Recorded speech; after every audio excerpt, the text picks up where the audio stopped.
My family spent years treating me like the poor one. They found out last week how much money I actually have. For most of my life, my role in the family was clear. I was the unsuccessful one. Not the screw-up, just the disappointment.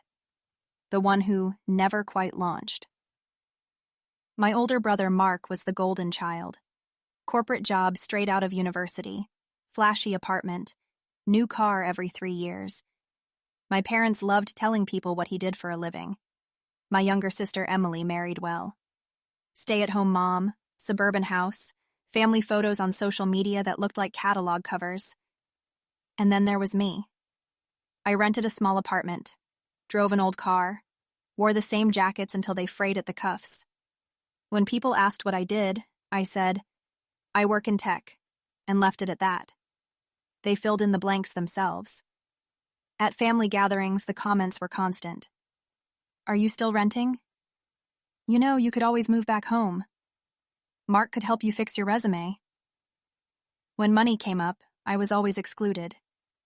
Don't worry about splitting the bill, my mom would say loudly. We know things are tight for you. I stopped correcting them years ago. What they didn't know was that I wasn't struggling. I was just private. I started a company in my mid-20s. Nothing flashy. Boring infrastructure software. The kind no one at dinner parties wants to hear about. I sold most of my shares quietly 3 years ago. After taxes, I was worth a little over 8 figures. I kept working. Same title, same habits, same life. I didn't upgrade my car because it still ran. I didn't buy a house because I liked renting. I didn't tell my family because every time money entered the conversation, it turned ugly. And I was right. 2 months ago, my parents decided to downsize. They asked Mark and Emily to come help go through paperwork. I wasn't invited. Until they found something they didn't understand. My mom called me, confused and irritated. Why is there mail here addressed to an investment firm with your name on it? I froze. I asked her what she meant. She said, there are statements, with numbers that don't make sense. Did you open something under our address? I told her I'd come by. When I arrived, my entire family was sitting at the dining table. Papers spread out. Laptops open. Mark looked pale. Emily was whispering to her husband. My dad slid a statement across the table. It had my name on it, and a balance that was impossible to misread. My mom asked, very carefully, is this real? I said yes. The silence that followed was unreal. Then everything happened at once. Mark laughed and said, no way, you're joking.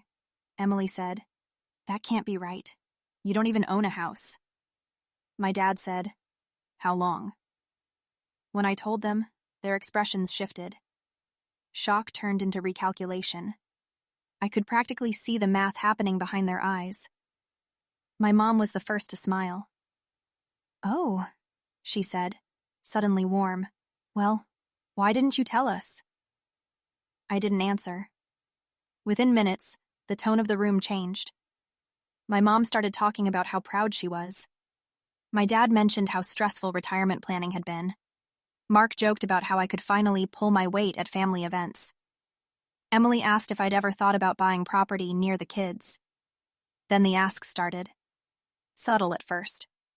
My dad mentioned their mortgage, how interest rates were brutal, how it would be such a relief to just pay it off. Mark brought up his student loans. I mean, it'd be nothing for you. Emily's husband asked about investing together. You clearly know what you're doing. I told them no. All of them.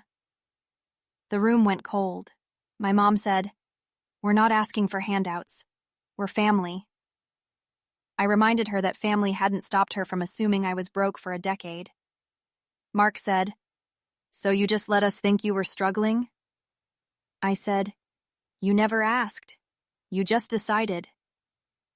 Emily cried, said I'd lied by omission, said money changes people. That one almost made me laugh. They told extended family within a week. Suddenly, cousins I hadn't heard from in years were reaching out. Old friends resurfaced.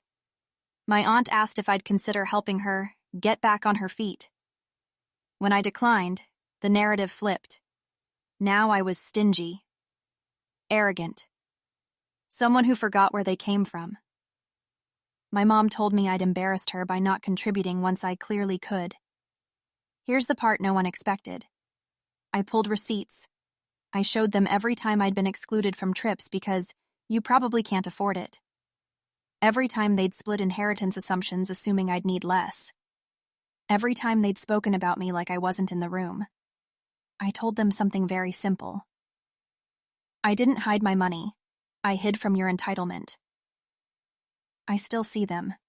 Less often. They're polite now. Careful. Calculating. But the way they look at me has changed forever. Not because I'm rich, but because they finally realized I was never beneath them. They just needed me to be.